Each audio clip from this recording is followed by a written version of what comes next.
Section 1. Night driving changes the way you look at the world.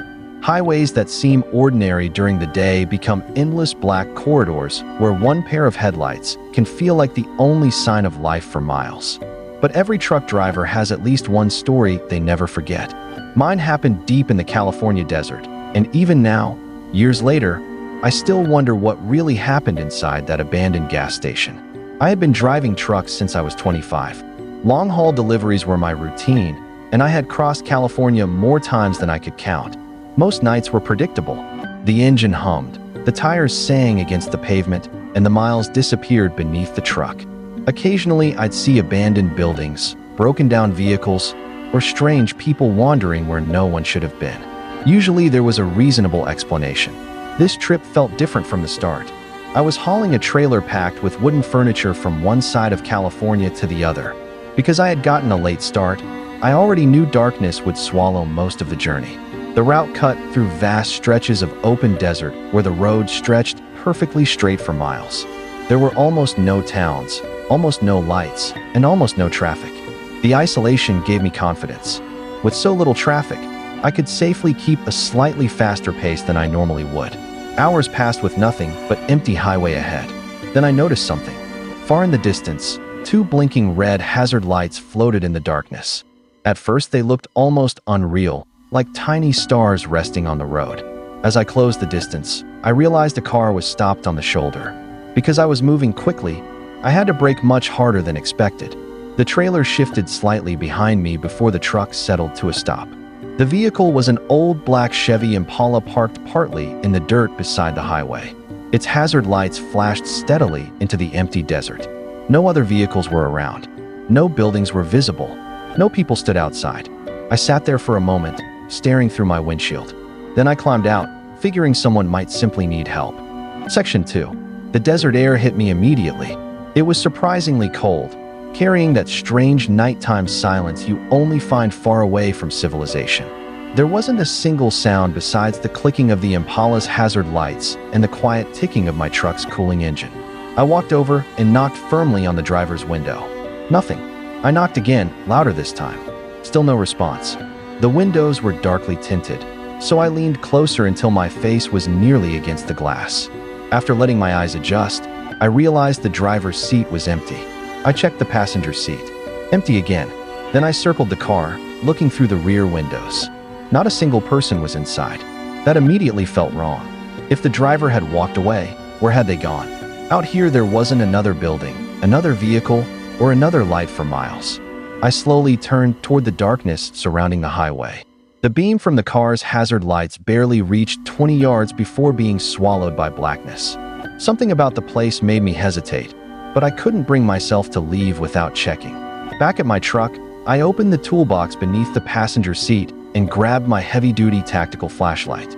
The thing was incredibly bright enough that looking directly into it hurt your eyes. The moment I switched it on, the powerful beam cut through the darkness and revealed something I hadn't noticed while driving. Off to one side of the road sat an abandoned gas station. It blended into the desert so perfectly that I had somehow missed it until then. The parking area was mostly dirt instead of pavement. Two old gas pumps leaned slightly toward each other, rust covering nearly every surface. Behind them stood a small convenience store with broken windows and faded signs that had long since lost their color. If someone had left the Impala, that building was the only place they could possibly be. I made my way toward it. The front door hung permanently open, jammed halfway on broken hinges. My flashlight swept across dusty shelves, scattered debris, and empty coolers lining the walls. It looked exactly like any forgotten roadside store that had been abandoned years earlier. Trying to sound calm, I called into the darkness. "Hello? I'm a truck driver. Is anyone here? Do you need help?" My voice echoed softly through the empty building. Then, somewhere behind the old shelves, I heard something move. Section 3. At first, it was almost too quiet to notice. A faint scraping sound drifted across the room, like the sole of a shoe dragging across a dusty floor. It came from somewhere behind several tall shelving units near the back of the store. I aimed my flashlight toward the noise, but the shelves blocked my view. "Hello," I called again. "I'm just checking if someone's okay." For several seconds, there was only silence. Then a man's voice answered. It wasn't loud. It wasn't angry. It was a deep whisper that somehow carried across the room with perfect clarity. "Get out." I understood every word instantly. What I couldn't understand was why he would say it that way. There was no panic in his voice, no urgency, just a quiet command. Before I could respond, another sound reached me. Heavy breathing. It came from somewhere off to my right, hidden in one of the darker corners of the building. Slow, uneven, close enough that it couldn't have been far away. Every instinct I had screamed that something was terribly wrong. The flashlight suddenly felt much smaller in my hands. The room that had seemed abandoned only moments earlier now felt occupied by people I couldn't see. I backed toward the doorway, refusing to take my eyes off the shelves. No one stepped out. No one followed. The breathing continued. I turned and hurried outside, trying not to break into a run until I reached the open desert. Halfway back to my truck, everything became even stranger. From somewhere behind me came a sound that froze me in place. For several long seconds, I couldn't even process what I was hearing. It sounded real, yet somehow impossible. I remember standing there completely confused, wondering if exhaustion was making me imagine things. The feeling lasted only a few moments before survival instincts took over. I sprinted to my truck, climbed inside, locked the doors, and grabbed my phone. My hands were shaking as I dialed 911. The dispatcher answered quickly, asking for my emergency. I explained that something had happened inside an abandoned gas station and that I believed someone there needed immediate help. Then came the question I couldn't answer. "What is your exact location?" I looked around helplessly. Nothing but desert. No mile markers. No visible town. No address.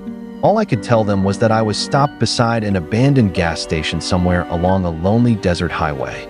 Section 4. The dispatcher asked me to stay on the line while we tried to figure out exactly where I was.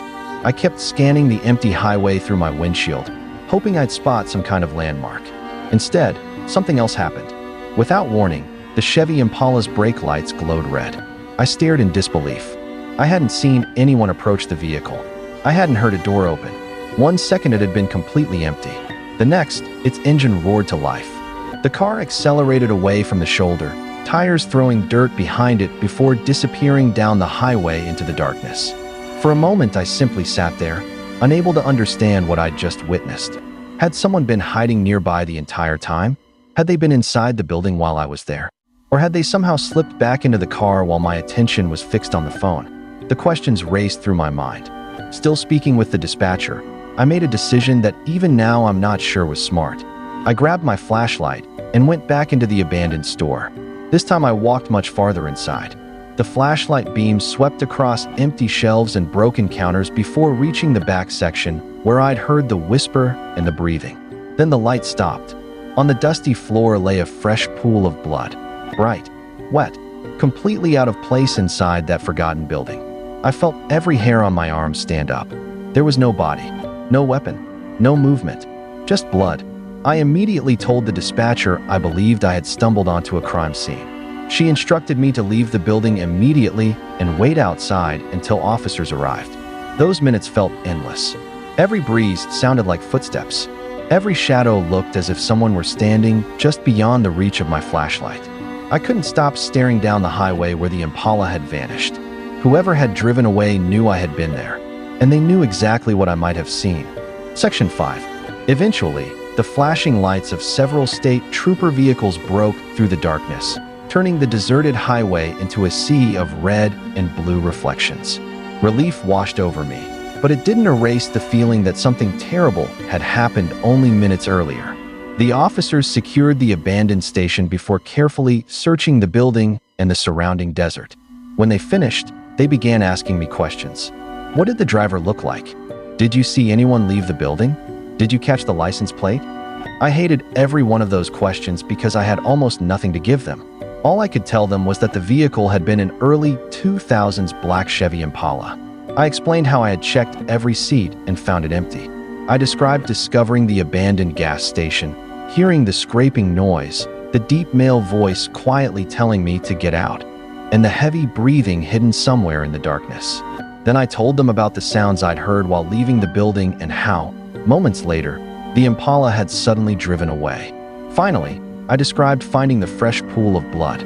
The officers listened carefully, taking notes as crime scene investigators examined the stain. I assumed they collected blood samples and searched for whatever evidence remained, but I was never told what they found. There was no body, no missing victim waiting inside, no suspect in custody, just questions. Looking back, I still regret one thing more than anything else. At the time, my truck didn't have a dash cam. If it had, maybe the license plate would have been recorded. Maybe investigators could have identified the driver. Maybe the mystery would have been solved. Instead, the most important clue disappeared into the desert night. The very next week, I bought a dash cam and installed it in my assigned truck before taking another delivery. I've driven thousands of miles since then. I've crossed deserts, mountains, forests, and empty highways where most people would never stop.